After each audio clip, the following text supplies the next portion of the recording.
Kaya pala ganito ang naging resulta ng kapalaran ko. Kasi alam ng Diyos na kaya ko. Sa edad kong to, napagod na akong magmadali.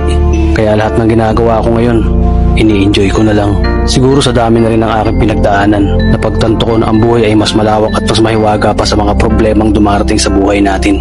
Tumatanda na tayo, baka sa kakahabol natin sa masagana at maayos na buhay, ay hindi na natin na-enjoy ang buhay. Baka nabubuhay na lang tayo dahil nape-pressure tayo sa sasabihin ng ibang tao. Marami na rin akong mga naging maling desisyon sa buhay, pero lahat yun nagsilbing aral sa akin at natuto ako sa mga pagkakamali ko. May mga taong sobra nating mamahalin at bibigyan ng halaga, pero ibabalik lang sa atin ay kabiguan at matinding trauma. Kaya wag nating lilingunin ng mga taong tulad nila dahil mas payapa kapag hindi ka na interesadong malaman pa kung ano pang balita sa kanila. At wag mong idepende ang sarili mo sa kahit kanino. Tandaan mo, kahit sarili mong anino, iiwan ka din nito kapag madilim na ang paligid mo.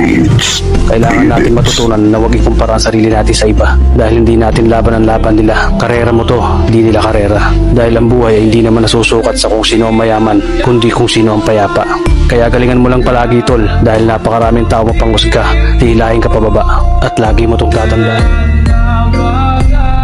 Beats, beat it.